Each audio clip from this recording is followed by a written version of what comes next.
कल मुइयो, तुम दोनों अपनी उस मनहूस माँ के साथ मर क्यों नहीं गई? अब यहाँ मेरा जीवन खराब करने के लिए तुम्हारे माँ बाप तुम्हें छोड़ गए हैं। सुबह सुबह से सीता और गीता की सौतेली माँ उन्हें ताने मार रही थी। उनकी सगी माँ उन्हें जन्म देते ही भगवान को प्यारी हो गई थी और उनके पिता लंबे समय तक बीमार रहने के बाद कुछ साल पहले खत्म हो गए। अब जया उन्हें रोज ताने सुनाती थी। माफ करना माँ, मुझे उठने में थोड़ी देर हो गई, लेकिन गीता को रात में तेज बुखार था और उसकी पट्टी करते करते मैं बहुत देर में सोई थी। बंद कर अपनी बकवास। तुझे और तेरी बहन को तरह तरह के बहाने बनाने बहुत अच्छे से आते हैं। बिल्कुल अपनी माँ पर गई होगी तुम दोनों।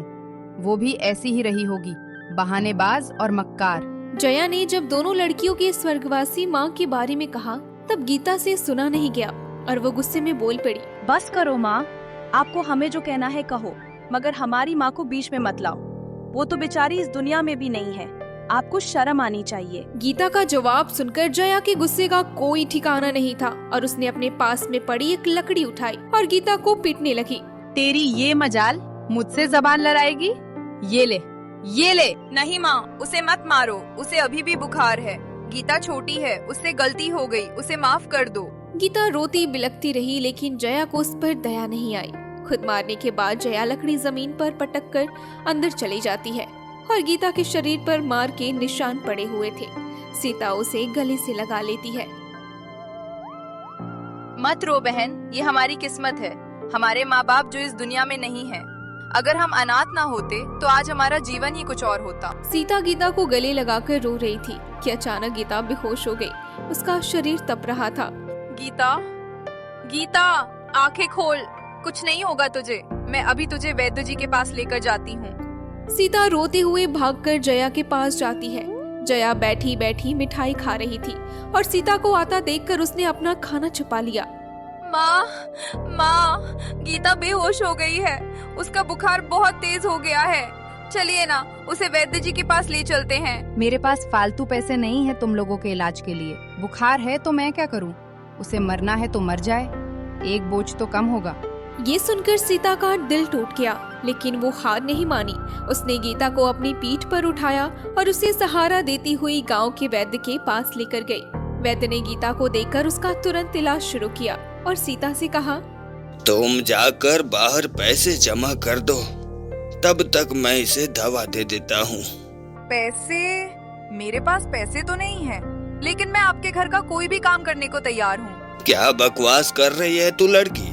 अरे मुझे अपने घर के काम नहीं करवाने हैं। अगर तेरे पास पैसे नहीं है तो यहाँ से निकल जा। नहीं, ऐसा मत करिए वैद्य जी, मैं हाथ जोड़ती हूँ आपके आगे। सीता रोने लगी, लेकिन वैद्य पर उसका असर नहीं हो रहा था और तभी वहाँ एक आदमी आता है जो चुपचाप सब सुन रहा था। वैद्य जी, आप इसका इलाज कर दीजिए, इसके पैसे मैं दे देता हूँ। सीता और गीता हैरानी से उस आदमी को देखने लगती हैं। अच्छा ठीक है, अगर पैसे मिल रहे हैं तो इलाज पूरा होगा। मुझे क्या मतलब कि पैसे किसने दिए। आदमी पैसे दे देता है और कुछ ही देर में गीता की हालत थोड़ी संभलने लगती है। आपका बहुत बहुत धन्यवाद। अगर आप नहीं होते तो मेरी बहन आज ठीक नहीं हो पाती। धन्यवाद की कोई जरूरत नहीं है। उसकी आवाज बिल्कुल सीधी थी, लेकिन उसमें एक अजीब सा ठहराव था। तो आपने हमारी मदद क्यों की? मैंने तुम्हारी मदद यूं ही नहीं की है। ये सुनकर दोनों घबरा जाती हैं। जी, मतलब ये कि अब तुम्हें भी मेरा बदला चुकाना होगा। ये सुनकर दोनों घबरा जाती हैं। क्या? कैसा बदला? तुम दोनों को डरने की जरूरत नहीं है, बस मेरा एक काम है जो तुम्हें करना होगा। क्या? कौन सा काम? अभी नहीं, समय आने पर बताऊंगा, लेकिन वादा करो तुम मना नहीं करोगी। सीता गीता की तरफ देखती है। उसकी हालत अभी भी कमजोर थी। ठीक है, हम आपका बदला चुका देंगे। ये सुनकर वो आदमी हल्का सा मुस्कुराता है। ठीक है, मैं तुम्हें खुद ढूंढ लूंगा। इतना कहकर वो आदमी वहाँ से चला जाता है।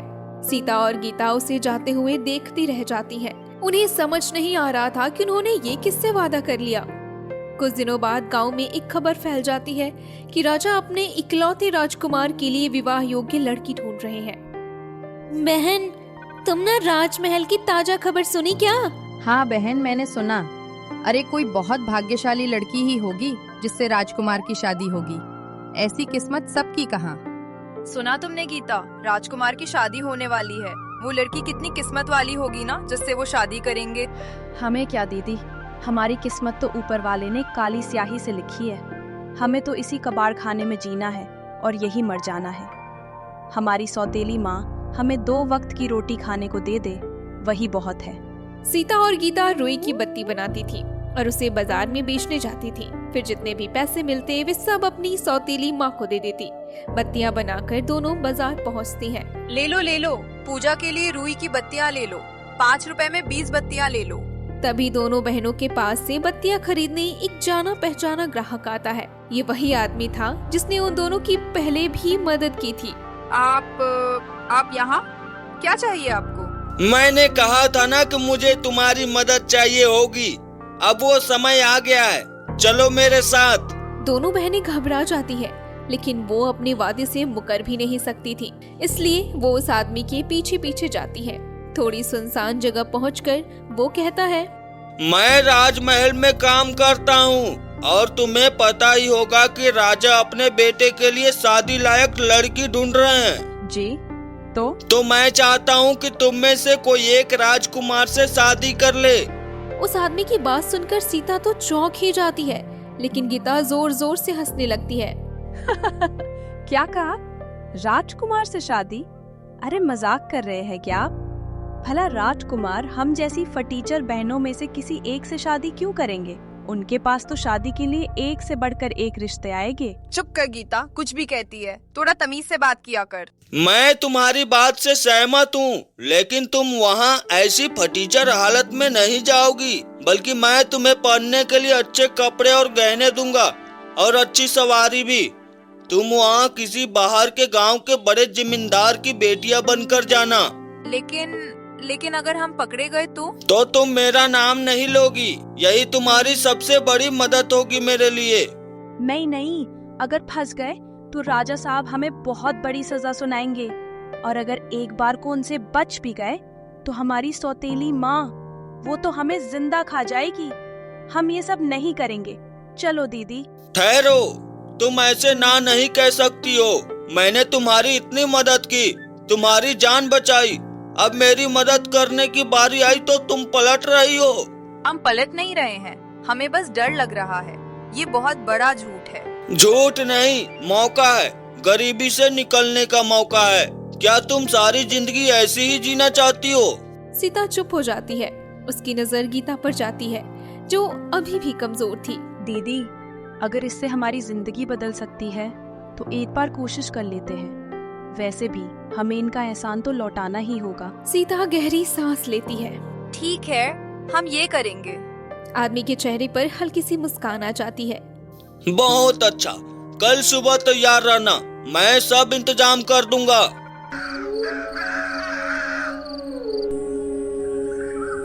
अगले दिन पहली बार सीता और गीता ने इतने सुंदर कपड़े पहने। गहने, सवारी, सब कुछ उनके लिए एक सपने जैसा था। दीदी, क्या सच में ये हम हैं? हाँ, लेकिन याद रखना, हमें कोई गलती नहीं करनी है। दोनों बहनें राजमहल पहुंचती हैं। वहाँ बहुत सारी लड़कियां आई हुई थी और सभी अमीर घरानों की थी। राजकुमार एक एक लड़की से बात कर रहे थे। जब सीता की बारी आई तो वो घबरा गई। तुम्हारा क्या नाम है? जी, सीता। मैं दूसरे गांव से आई हूँ। मैं जमींदार की बेटी हूँ और ये मेरी बहन है। तुम बहुत सुंदर हो। तुम्हारी सादगी तुम्हें यहाँ खड़ी हर एक लड़की से अलग करती है। मैं तुमसे विवाह करना चाहता हूँ, क्या तुम्हें मंजूर है? सीता और गीता को अपने कानों पर यकीन नहीं हो रहा था। वो दोनों तो बस एक वादा निभाने के लिए राजमहल आई थी और राजकुमार ने सीता से सीधा विवाह करने के लिए पूछ लिया। जी मैं। दीदी, हाँ बोल दो, इतना सोच कर रही हो? हाँ, पर कैसे? तो आपकी हाँ है ना? ठीक है, मैंने अपनी पत्नी चुन ली है। राजकुमार की ये बात सुनकर पूरे महल में हलचल मच जाती है। बाकी लड़कियां हैरानी से सीता को देखने लगती हैं। सीता के चेहरे पर खुशी और डर दोनों साफ दिखाई दे रहा था। क्या तुमने सोच समझकर फैसला लिया है राजकुमार? जी पिताजी, मैंने इन्हें देखकर ही अपना निर्णय लिया है। यह सब बहुत जल्दी हो रहा है, मुझे डर लग रहा है। दीदी, अब पीछे हटने का मौका नहीं है। कुछ ही दिनों में शादी की तैयारियां शुरू हो जाती हैं। वो अनजान आदमी अपने खर्चे पर शादी की तैयारियां करता है। अभी तक सीता और गीता का राज ही बना हुआ था। सीता दुल्हन बनकर महल में आ जाती है। गीता भी उसके साथ रहने लगती है। उनकी सौतेली माँ ने जब देखा कि दोनों बहनें गायब हैं, तो उन्हें ढूंढने के बजाय वो खुद खुशी खुशी रहने लगी। अच्छा है, दोनों बला मेरे सर से टली। अब मैं अकेले खुश रहूंगी। हा हा हा। उधर राजमहल में रह रही सीता के मन में हमेशा एक डर बना रहता था, उस आदमी के वादे का। वो आदमी कोई और नहीं बल्कि महल में ही रहने वाला मुनीम था, जो राजकोष का लेखा जोखा देखता था। और फिर एक रात जब पूरा महल सो रहा था और राजकुमार महल से बाहर गए हुए थे, दरवाजे पर हल्की दस्तक होती है। कौन है?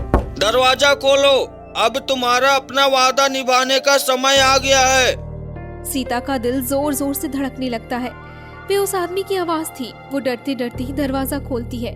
वो आदमी सामने खड़ा था।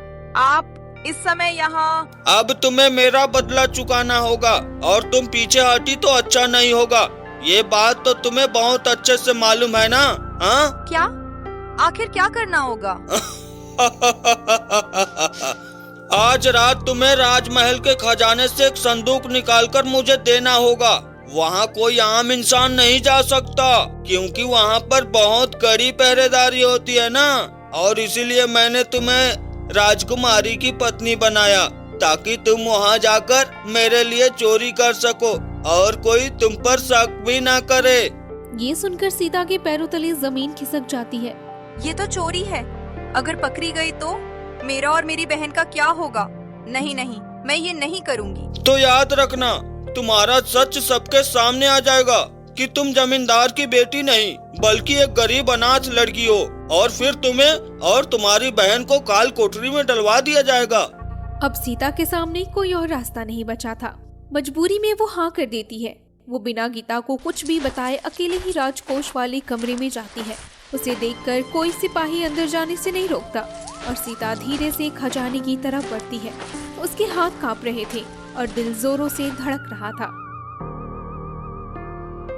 हे ऊपर वाले, तू अभी और हम अनाथ बहनों की कितनी और परीक्षा लेगा? पहले तूने हमें कीचड़ से उठाकर महलों में बिठा दिया, और अब आज अगर मैं पकड़ी गई तो शायद हम जान से जाएंगे। हमारी रक्षा करना ऊपर वाले। इतना कहकर जैसे ही सीता संदूक उठाने जाती है, अचानक पीछे से आवाज आती है। सीता, तुम यहाँ क्या कर रही हो? सीता चौंक जाती है। उसके हाथ से संदूक गिर जाता है। तुम्हें इस संदूक के बारे में आखिर किसने बताया? इसके अंदर हमारे महल का नक्शा है। भला तुम्हें इसकी क्या जरूरत पड़ गई? मुझे माफ कर दीजिए। मैं मजबूर थी। मुझे नहीं पता था कि इसके अंदर क्या है। मुझे आपके मुनीम ने ये करने को कहा था। सीता राजकुमार को सब सच बता देती है, शुरुआत से लेकर अब तक का सच, जो उसके साथ हुआ। और वहाँ कुछ पल के लिए सन्नाटा छा गया। सीता, तुमने मुझसे झूठ क्यों बोला? अगर तुम पहले ही सब सच बता देती तो शायद आज हालात ऐसे नहीं होते। मुझे माफ कर दीजिए। मैंने कभी आपको धोखा देने का इरादा नहीं रखा।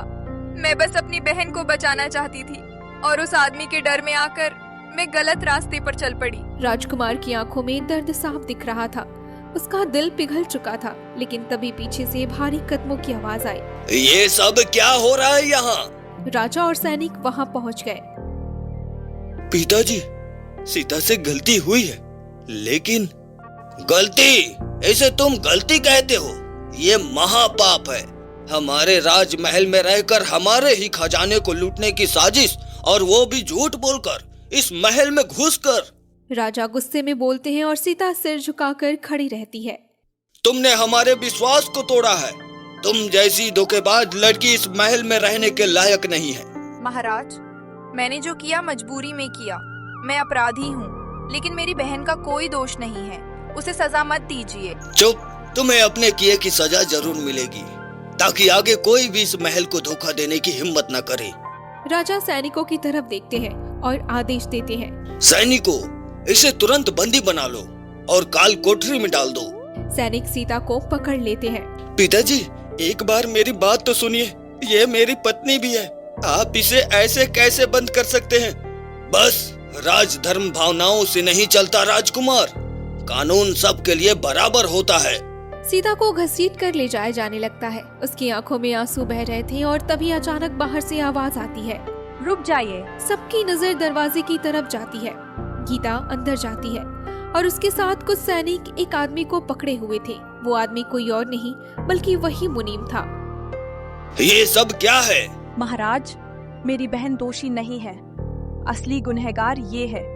इसी ने मेरी बहन को और मुझे डरा धमकाकर यहाँ महल में भेजा। तुम क्या कहना चाहती हो? साफ साफ बताओ। महाराज, मैंने दीदी और इस मुनीम की सारी बातें सुन ली थी। मुझे तभी शक हो गया था कि ये कुछ गलत करने वाला है।